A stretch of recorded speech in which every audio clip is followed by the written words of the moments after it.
Oke, pengawasan K3 penanggulangan kebakaran. Kita akan meringkas materi ini. Ya. Pertama, api. Dulu sewaktu saya kecil, bukan kecil ya, waktu SMA kelas 1. Jadi ada seorang pengangguran, dia selalu mengolok-olok saya, dia bilang, wah, nggak perlu sekolah, katanya. Ngapain sekolah? Dibohongin aja. Coba kamu pikir, api itu apa? Katanya. Api itu benda apa? Katanya. Katanya kalau sekolah kan ada 3 wujud benda, padat, cair, gas. Emang api wujudnya apa? Saya pikir juga ya. Kalau dia wujudnya gas, gas itu menempati ruang dan memiliki massa. Kalau api enggak. Akhirnya sekarang saya dapati bahwa api itu sebenarnya bukan wujud benda, tapi suatu reaksi kimia yang menghasilkan panas dan cahaya. Api bukan suatu benda, bukan suatu wujud benda, tapi suatu reaksi kimia yang menghasilkan panas dan cahaya. Nah, api ini bisa muncul karena 3 hal. Ya, dia harus ada 3 hal ini, yaitu panas, bahan bakar, dan oksigen. Kalau salah satu dari ketiga ini tidak ada, maka api ini akan tidak muncul. Atau salah satu dari ketiga unsur ini ditiadakan, ya, api itu akan padam. Nah, dari konsep inilah dibuat pemadam kebakaran, ya. Jadi menghilangkan apakah unsur oksigennya, menghilangkan apakah unsur panasnya, menghilangkan apakah unsur bahan bakarnya. Api kalau bisa kita kendalikan, maka dia akan sangat berguna. Api bisa untuk melakukan peleburan, ya, peleburan besi, logam dalam industri metal atau industri baja. Api bisa untuk memasak, ya, untuk industri restoran dan juga rumah tangga. Api berguna untuk penghangat, ya. Api berguna untuk di luar ruangan buat api unggun, dan masih banyak lagi kegunaan-kegunaan api lainnya. Tapi api yang tidak terkendali atau yang tidak bisa dikendalikan, itulah yang menjadi sumber bahaya. Jadi definisi kebakaran adalah api yang tidak terkendali. Kalau api yang terkendali, maka itu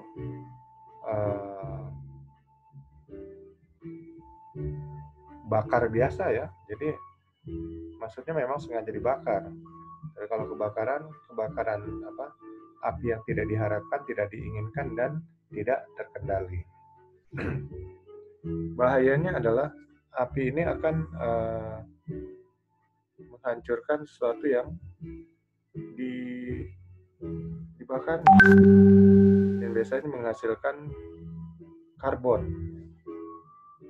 Karbon itu hitam. Itulah akibat daripada api yang membakar benda tersebut. Jadi api yang tidak terkendali akan sangat merusak dan sangat merugikan. Jadi untuk itu kita perlu tahu untuk cara pengendalian api, ya, pencegahannya, supaya api ini tidak sampai menimbulkan sesuatu yang tidak kita harapkan, ya, dan bisa kita kendalikan.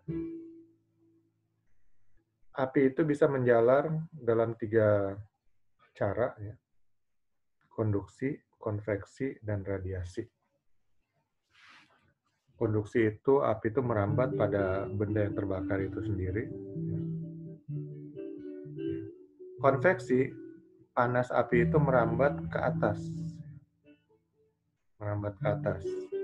Sedangkan radiasi, panas daripada api itu merambat ke segala arah.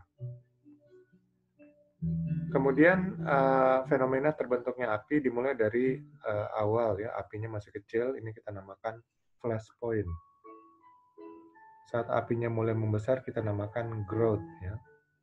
Dia makin bertumbuh besar, ya, karena tersedianya 3 komponen api itu, yaitu oksigen, panas, dan bahan bakar.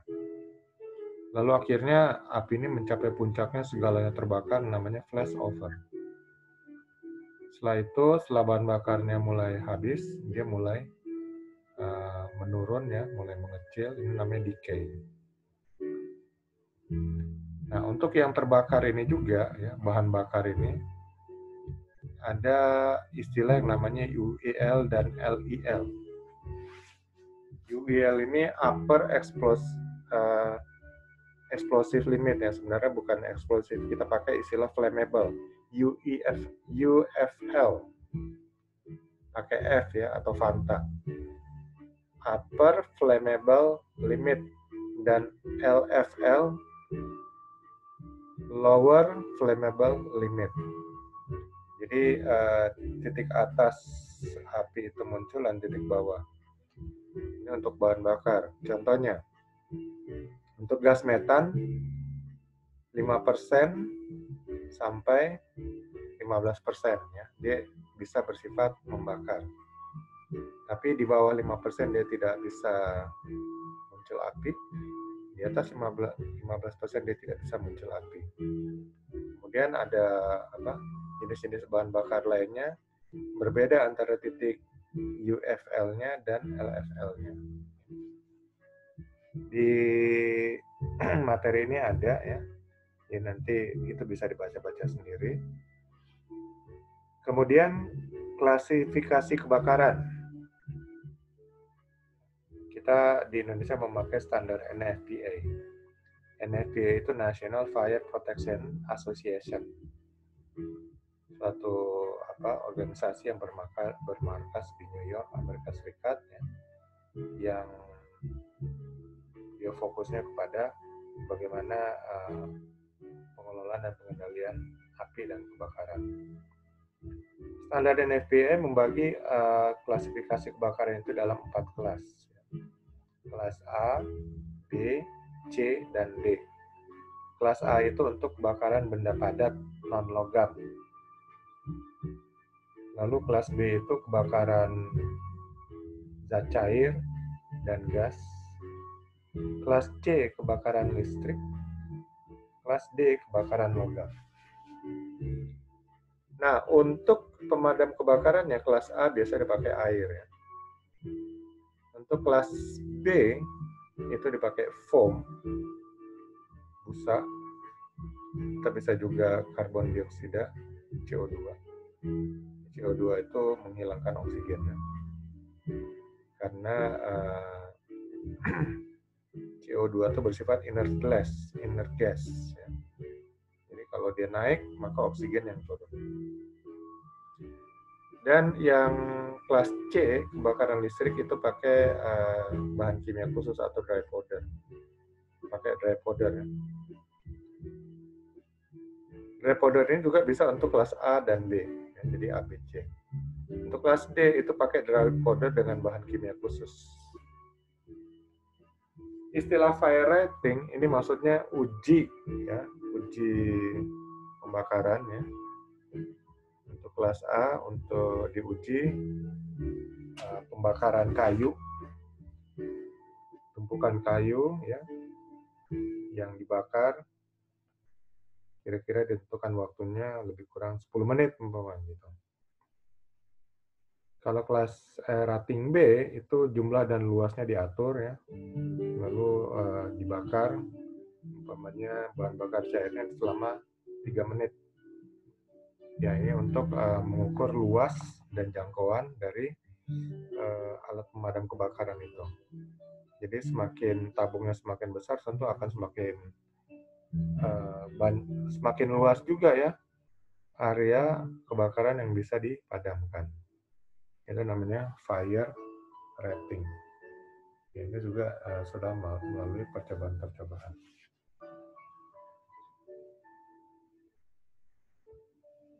Nah, yang perlu diketahui sebagai ahli K3 umum ada regulasi kebijakan K3 pemerintah ya, atau peraturan perundang-undangan K3. Ini Permenaker 289 tentang proteksi petir ya, penyalur petir. Kepmen 187 tahun 19 tentang bahan berbahaya dan beracun. Ya, lalu sini mengatur juga mengenai bahan mudah terbakar dan bahan mudah meledak. Permenaker 4 tahun 80 tentang APAR ya, alat pemadam api ringan. Permenaker nomor 2 tahun 83 tentang alarm pemadam kebakaran atau instalasi alarm untuk pemadam kebakaran ya. Jadi sprinkler, kemudian detektor untuk adanya api ya.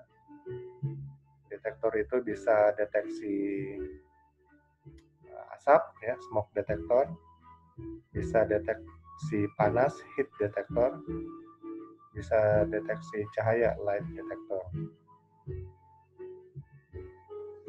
Kemudian Permen 487 tentang P2K 3 596 ini diganti oleh PP nomor 50 2012 tentang SMK 3. Lalu Kemenaker 186 tahun 99 tentang unit penanggulangan kebakaran tempat kerja. Jadi intinya yang penting di sini adalah Kemenaker 18699 dan Permenaker 480 serta Permenaker 283 yang perlu dikuasai oleh para peserta calon ahli K3 umum.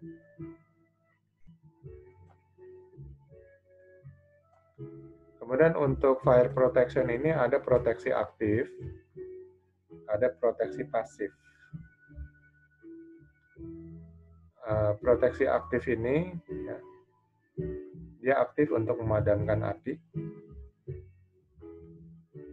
Contohnya deteksi api ya, yang tadi saya sebutkan ada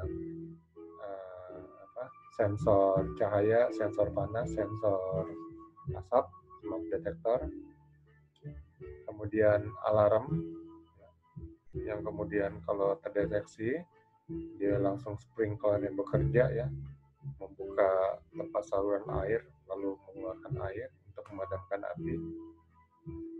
Alat pemadam api ringan ya, APAR, sprinkler,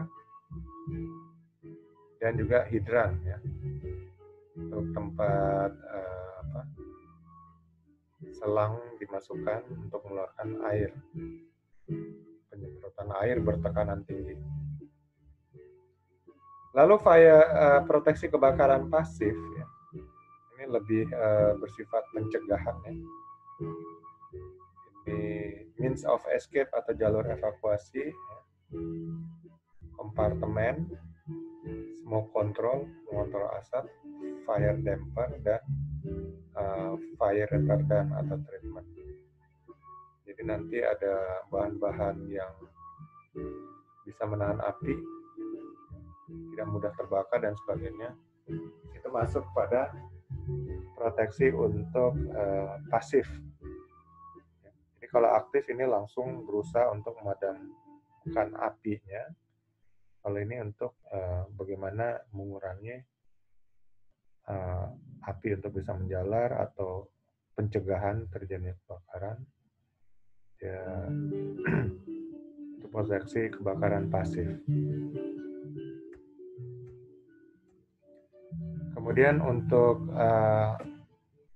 kebakaran itu sendiri ada kita namakan pre-fire control ya, pengontrolan pengendalian sebelum terjadinya kebakaran, ya.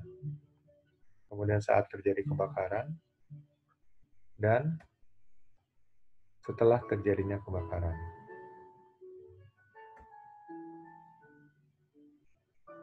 Ketiga pengendalian ini disebut juga fire safety management.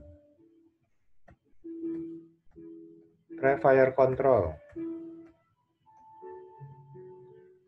Sebelum terjadinya kebakaran, ini berarti pencegahan ya. Identifikasi potensi bahaya kebakaran ya. Identifikasi tingkat ancaman bahaya kebakaran atau fire risk assessment. Identifikasi skenario kebakarannya atau fire model. Kemudian bagaimana perencanaan sistem proteksinya ya. Untuk aktifnya apa, pasifnya apa. Kemudian perencanaan tanggap darurat, fire emergency plan. Jadi kalau kebakaran di area A, apa yang harus dilakukan? Ya, plan A-nya. Kalau nggak bisa dilakukan itu, apa perencanaan B atau plan B-nya. Kemudian pembentukan organisasi penanggulangan kebakaran, ya, tim fire-nya, dan melakukan pelatihan, sertifikasi, dan juga latihan-latihan. Ini pre-fire control. Sebelum terjadinya kebakaran, ini konsep pencegahannya. Saat terjadi kebakaran, ya, in case fire, ya, ini fire controlnya bagaimana?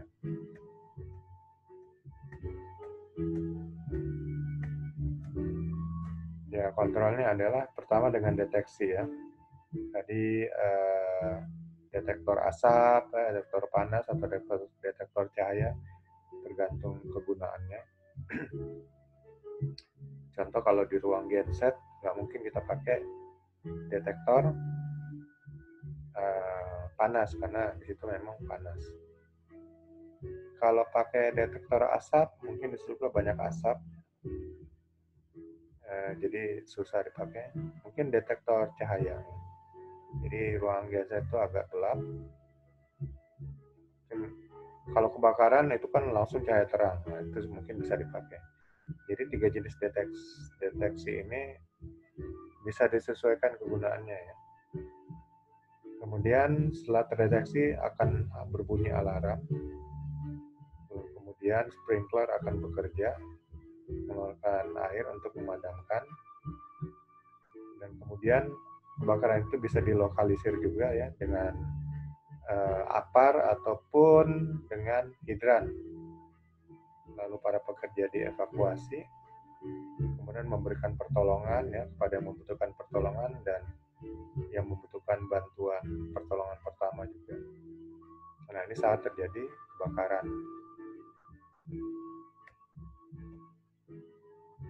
Lalu amankan ya alat-alat, gedung dan lain sebagainya kalau bisa diamankan. Setelah terjadi kebakaran, ya, post fire control.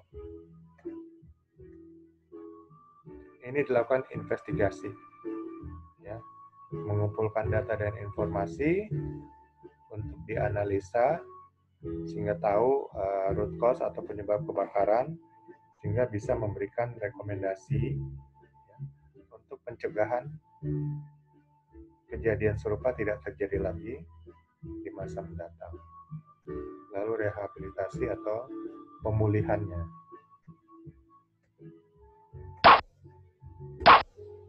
Untuk fire safety management ada program-programnya.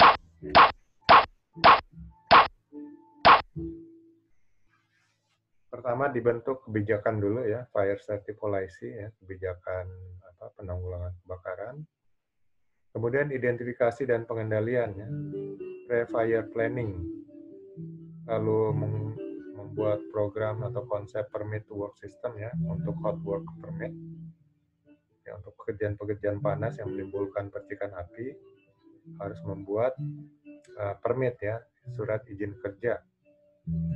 Kemudian pengorganisasian tim atau fire team, lalu dilakukan pembinaan dan pelatihan, dan fire emergency plan ya, perencanaan tanggap daruratnya apabila terjadi kebakaran. Lalu fire drill ya, gladi atau latihan terpadu. Kemudian melakukan periksa uji, inspection and testing untuk peralatan-peralatan fire protection-nya, dan melakukan pemeliharaan preventive maintenance untuk fire protection-nya. Dan kemudian dilakukan audit, fire safety audit, untuk melihat bagaimana penyimpangan-penyimpangan dari fire safety policy-nya ya. Dan juga aturan-aturan yang terkait dengan pencegahan dan penanggulangan kebakaran ya. Apakah ada kelemahan-kelemahannya atau di mana yang belum maksimal, ini diaudit untuk diperbaiki. Dan kemudian sistem informasi dan komunikasi ya terkait penanggulangan kebakaran. Mungkin di sini butuhkan walkie-talkie dan sebagainya, sehingga informasi keadaan darurat kebakaran bisa lebih cepat diketahui, dan juga alarm ya apabila terjadi kebakaran. Mungkin dibentuk suatu control room yang akan mengatur semuanya dan sebagainya. Dan kemudian dibentuk posko pengendalian keadaan darurat kalau terjadi keadaan darurat kebakaran.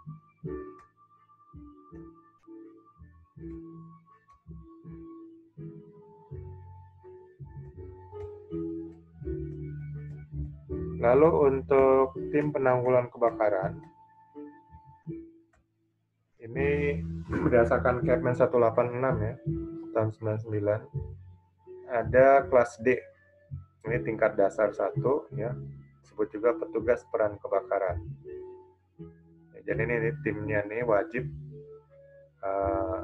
disertifikasi. Kemudian jika perusahaan cukup besar, maka perlu dibentuk pelatihan pemadam kebakaran kelas C ya, tingkat dasar 2, atau disebut juga regu penanggulangan kebakaran.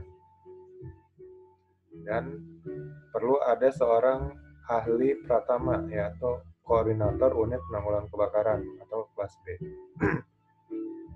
Lalu kalau cukup besar ya area yang harus ditangani, perlu seorang ahli media ya, penanggung jawab teknik K3 penanggulangan kebakaran. Ya, ini kelas-kelas yang ada diatur di tim penanggulangan kebakaran Kepmen 186 tahun 99.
Kesimpulan pengawasan K3 kebakaran.